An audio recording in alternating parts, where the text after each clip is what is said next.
Christy Giles and Hilda Marcela Cabrales were two young women in their 20s.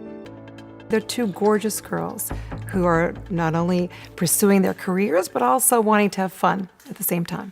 They went to go see one of their favorite DJs at this event in East LA.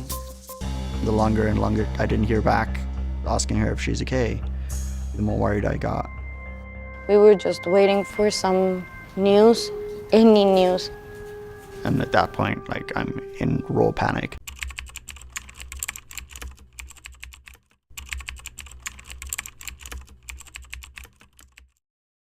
Christy Giles was born on November 4, 1997, in Birmingham, Alabama. She was the youngest of three daughters to Leslie Wayne and Dusty Giles, along with her older sisters Brittany and Misty. She spent most of her childhood and teenage years in Mount Olive, Alabama. Christy was a vibrant young woman with a magnetic personality, a talented athlete with a passion for soccer. She played competitively in her early teens and earned a spot on the All-State team. Her athletic ability was only rivaled by her striking beauty. At 14, Christy attended her first modeling casting. By 16, she left school to pursue a global modeling career. This career took her around the world, where she embraced new cultures and formed lasting connections. Eventually, she settled in Los Angeles, California. In 2019, Christy's life took an unexpected turn when she met South African artist Yen Sers, who was 17 years her senior. Despite Jan's belief that he wasn't the marrying type, their connection was undeniable.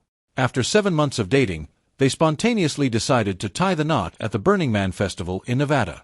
Christy's family was naturally surprised by her sudden marriage. However, she reassured them and promised a traditional wedding down the line in Alabama. During a later visit to her family in Mount Olive, Christy and her mother even found the perfect wedding dress for the occasion. Although Christy's modeling career was thriving, she knew it wouldn't last forever. With an eye on the future, she began studying interior design in Los Angeles as a potential new career path.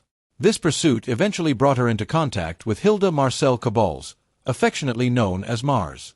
Hilda was born on November 25, 1994, in Mexico to Luis Cabrales and her namesake mother, Dr. Hilda Marcela Plasencia. Growing up with her sister Fernanda, Hilda had always been an achiever. It didn't come as a surprise when she graduated summa cum laude with a degree in architecture from a prestigious university in Monterrey, Mexico. Her academic achievements and love for adventure led her to travel to 22 countries by her mid-20s, including a stint living in South Korea. Like Christy, Hilda was known for her free-spirited nature and cheerful personality.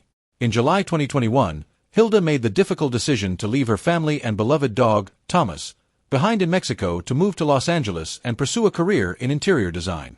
Hilda had always dreamed of moving to the U.S. and finally found the opportunity that summer. Nevertheless, she made sure to stay in touch with her family back home. Christy and Hilda quickly bonded over their similarities in personalities and ambitions throughout the week. They remained dedicated to their goals, but when the weekend arrived, they enjoyed letting loose with lively nights out on the town. On the night of November 12, 2021, Christ, Hilda, and a friend started their weekend adventure at the Soho House in West Hollywood. After a few hours of mingling in the chic, intimate setting, they set off for an industrial area in East LA. There, a rave was taking place inside a brick warehouse. Christ and Hilda were particularly excited for the night as the event featured one of their favorite DJs. The trio arrived at the venue at 1:10 a.m. on November 13, 2021, and wasted no time joining the party. Cell phone footage later shared on social media captured Hilda and Christ dancing in the VIP section, fully immersed in the electrifying atmosphere.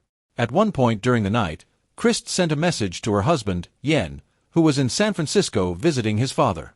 Along with the message, she shared photos of herself enjoying the sunset at the beach with their cat, taken just hours before her night out with Hilda and their friend. That morning, Yen woke up to see Christ's messages. He then replied, asking how her night had gone. When he didn't get an immediate response, he simply assumed she was still asleep, knowing she'd been out late with her friends. As the day progressed, Yen grew increasingly concerned when Christ still hadn't contacted him. Feeling uneasy, he decided to check her location using the phone-sharing feature they set up. He hoped this would at least give him an idea of where she might be. To his surprise, Christ's phone indicated a location he didn't recognize, 8641 West Olympic Boulevard. Growing more anxious, Yen tried to reach Christ again, hoping to understand why she was in this unfamiliar place, but once again, his calls and messages went unanswered. Hours later, Christ's location suddenly changed. This time, it showed she was at Southern California Hospital in Culver City. Overcome with fear, Yen immediately called the hospital to find out what was happening. A staff member then confirmed that Christ was being treated in the emergency room, intensifying Yan's panic. Without hesitation, Yen rushed to the airport, desperate to catch the next flight back to Los Angeles. Along the way, he contacted Christ's family to inform them of the situation. Alarmed, Christ's mother, Dusty, called the hospital directly, only to receive the most devastating news. "I was just told I'm very sorry to inform you, Miss J.S., but she was dropped off at our hospital on the outside, kind of like a bag of garbage, and she didn't make it." And I said, "What do you mean she didn't make it?" Christ tragically passed away that evening from a fatal dose caused by a combination of several illicit substances. Her family later learned that she was dropped off at the hospital shortly after 5 p.m. by two masked men. These individuals were driving a black Toyota Prius without a license plate. The men claimed to be good Samaritans who found Christ unconscious on a curb and simply wanted to help. After this brief exchange, they left abruptly, offering no further details about who they were. The circumstances surrounding Christ's arrival at the hospital immediately raised red flags for the staff, prompting them to contact the police. By the time Christ's family was informed of her tragic fate, a full investigation was already underway. Yen finally arrived at the hospital on the evening of November 13, 2021, where he found Christ and Hilda's friend. She was the one who had been with them the previous night, but recounted that she left the warehouse party early and had no idea what happened to Christ or Hilda afterward. Still shaken by the news of Christ's death, the friend was now frantically trying to reach Hilda, but her calls went unanswered. Hilda's family, too, had not heard from her since the night before, adding to the growing sense of fear and uncertainty. The woman eventually received a call from Kaiser Permanente, a nearby hospital, informing her that Hilda had just been admitted. Like Christ, Hilda had been dropped off by unidentified men who refused to give details and left immediately after. Later that night, Hilda's parents were notified of her critical condition. "I received a phone call in the middle of the night saying that she was so ill, she was very bad. She was intubated." Although Hilda was still alive, she was on life support and declared brain dead by the medical experts. Just like Christ, an alarming amount of substances were found in her system. The following day, Hilda's family traveled from Mexico to be by her side. "My heart broke into 1,000 pieces because I saw my baby unconscious, fighting for her life." They were fully aware that her chances of survival were slim to none. Nevertheless, they clung to a flicker of hope, praying that somehow she would pull through. Determined to uncover the truth about what happened to Christy and Hilda, Yen turned to social media for assistance. He was sure that whatever happened likely occurred at the mysterious West Olympic Boulevard address linked to his wife's phone. So, Yen posted on Instagram inquiring if anyone had any information about that address. His post quickly gained traction, going viral as many users responded with crucial insights. They revealed that the resident of that apartment had a questionable past and claimed to have connections in Hollywood. His name was David Pierce. Acting on these tips, investigators quickly rushed to the address. While they didn't find anyone inside, they did spot the black Prius without a license plate, just as described by the hospital staff. At this point, they were increasingly convinced they had at least identified the person responsible for the tragic circumstances of Christy and Hilda. As investigators sought to locate Pierce, they also focused on creating a timeline to uncover what happened to Christy and Hilda. To do that, they reviewed surveillance footage from the East Avenue warehouse and interviewed several attendees from the rave party. Additionally, they examined the phone records of both Christy and Hilda to gather more insights into that fateful night. Authorities eventually determined that David Pierce arrived at the VIP section of the warehouse shortly after 3 a.m. on November 13, 2021. One witness reported that Pierce came with a bag of illicit substances, suggesting he intended to share it. Soon after his arrival, he met Hilda, and the two even posed for a photo together. Meanwhile, Christy was elsewhere in the venue. A recovered text exchange between the two women at 4:21 a.m. revealed that Hilda asked Christy if she was interested in using some substances, to which Christy replied affirmatively. Hilda then informed her that she was in the kitchen and urged Christy to join her. A witness later told investigators that he saw Pierce handing a bag of the substance to both Hilda and Christy, who then consumed its contents. Around 4:50 a.m., surveillance footage captured the women leaving the warehouse with Pierce and 2 other men. They were later identified as Pierce's roommate, Brant Osborne, and their photographer friend, Michael Ansbach. All 5 of them got into Osborne's car. At 5:11 a.m., the group arrived at the West Olympic Boulevard house where Pierce and Osborne lived. 19 minutes later, at 5:30 a.m., Christy sent a text to Hilda from inside the apartment featuring a wide-eyed emoji and saying, "Let's go." Hilda then responded that she'd called an Uber and that it was 10 minutes away. About 13 minutes later, a car believed to be the Uber arrived. However, neither Christy nor Hilda emerged from the apartment. After waiting for 5 minutes, the driver left without picking them up. What transpired between that moment and the time Christy and Hilda were separately taken to different hospitals remains a mystery. However, a neighbor later told police they heard a woman from the apartment moaning in pain between 10:30 a.m. and 4 p.m. It's unclear why the neighbor didn't initially report these disturbing sounds to authorities.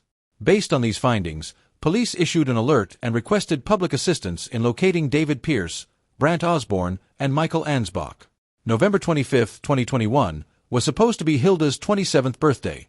Instead, just a day earlier, her family received the heart-wrenching news they had been dreading. Hilda was pronounced dead. While the loss was devastating, her family had been preparing for this moment. They knew she suffered for the past 2 weeks. Amidst their grief, they found solace in the thought that she was finally at peace. Meanwhile, as authorities worked to locate Pierce, Osborne, and Ansbach, they conducted a thorough background check to understand who they were dealing with. It emerged that Pierce often introduced himself as a producer from Paramount Pictures, frequently attending movie premieres and mingling with Hollywood stars. However, investigators confirmed that he had no legitimate ties to the studio and was nothing more than a con artist. Even more troubling, Pierce already had a history of targeting victims for his horrific acts, with incidents dating back as early as 2010. As news of Christ and Hilda's deaths spread and Pierce became the prime suspect, several women stepped forward to share their own harrowing experiences with him. One of those individuals was Erica Bergman. Erica recounted how the news of Christ and Hilda devastated her, as their ordeal somewhat mirrored her own encounter with Pierce. Erica recalled meeting Pierce during a particularly low point in her life. At that time, she was in the midst of finalizing a divorce and facing financial struggles. Pierce introduced himself as a Hollywood producer, boasting about the celebrities he knew, which intrigued and captivated her. After several dates, however, things took a dark turn. One night, Pierce incapacitated Erica and took advantage of her while she was unconscious. She remembered waking up around 4 p.m. the next day, feeling disoriented, only for Pierce to casually brag about what he had done. He was bouncing around the room, kind of laughing and giddy, and he started to tell me how, while I was passed out, he had me while I was sleeping and the things that he had done to me. It was incredibly degrading. When Erica tried to leave, Pierce threatened to send compromising photos of her to her estranged husband. Erica knew this was a move that could jeopardize her position in the ongoing divorce battle, and so, out of fear, she stayed. But things only escalated from there. Erica eventually managed to escape, though she never pressed charges. This was because, at that time, she was too terrified of Pierce and his purported connections. Nonetheless, in 2013, Erica found the courage to release a blog called The Dirty to warn other women about him.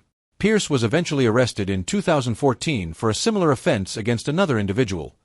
However, the case was dismissed due to insufficient evidence, allowing him to continue preying on other women. In mid-December 2021, a breakthrough in Christ and Hilda's case finally came. David Pierce, Brant Osborne, and Michael Ansbach were all apprehended around the same time. Although Osborne and Ansbach were eventually released, Pierce remained in custody, facing charges related to 4 other similar incidents. In May 2022, after a 7-month investigation, the Los Angeles District Attorney's Office officially charged David Pierce with the deaths of Christy Giles and Hilda Marcela Cabrales. The prosecution alleges that Pierce gave the women lethal amounts of illicit substances that ultimately caused their demise. Brant Osborne was later charged as an accessory to murder after the fact. As for Michael Ansbach, he hasn't been charged and is reportedly cooperating with prosecutors. As of September 2024, the case remains in the preliminary hearing stage, and no trial date has been scheduled. Even so, legal experts predict that the case against David Pierce presents several challenges for the prosecution. One of the key hurdles is the absence of the illicit substance. He allegedly gave substances to Christ and Hilda, which reportedly caused their deaths. Investigators were unable to recover the substances from his apartment, making it harder to prove that Pierce intentionally administered those lethal doses. Complicating matters further is the testimony from the women's friend. She confirmed that Christ had already used several dangerous substances prior to arriving at the warehouse party. Additionally, the 4:21 a.m. text from Hilda to Christ indicated that both women willingly consumed what Pierce gave them. Furthermore, the autopsy results did not indicate any evidence that the women were violated. Nonetheless, the toxicology report indicated that Christ's system contained GHB. This particular substance is never taken recreationally. Instead, it's often used for incapacitating individuals for sinister purposes. The presence of this in Christ's system certainly raises suspicion of foul play. In addition, nurses who treated Hilda also reported abrasions and slight bleeding in her sensitive area, further suggesting that something violent occurred. Another incriminating factor is how Pierce and the other men handled the situation when taking Christ and Hilda to the hospital. They wore masks, removed the license plate from their car, and refused to identify themselves, clear signs of attempting to conceal their involvement.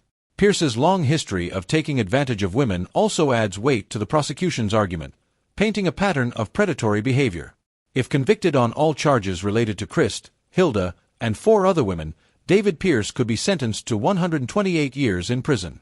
The deaths of Christy Giles and Hilda Marcela Cabrales have left their families and friends devastated.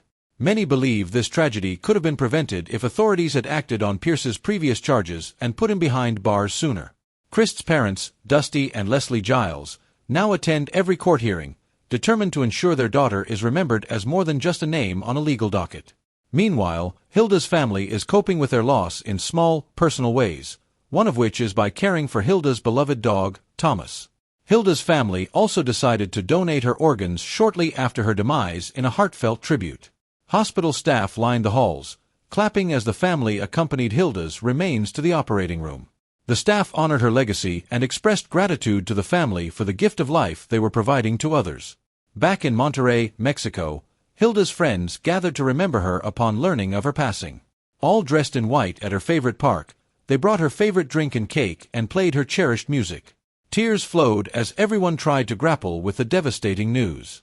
However, as the gathering unfolded, they transformed their grief into a celebration of Hilda's life, choosing to focus on joyful memories instead.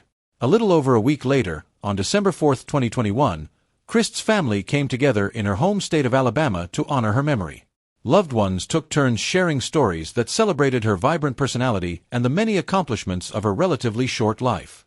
Half of her cremated ashes were given to her husband, Yen, who planned to scatter them in the places they cherished together.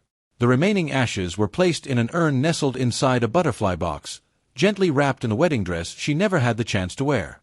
Both their families are united in their hope for justice, though they understand that no verdict can ever bring back their loved ones.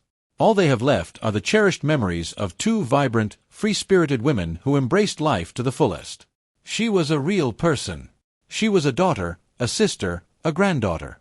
She was her daddy's best friend. I miss my daughter. There is always and will always be a home, and nothing can fill it. She loved to live, and I think that's the way we can honor her, living our lives in the best way. Subscribe to watch more videos like this, turn on notifications, and leave a like to help the channel out. Thank you for watching.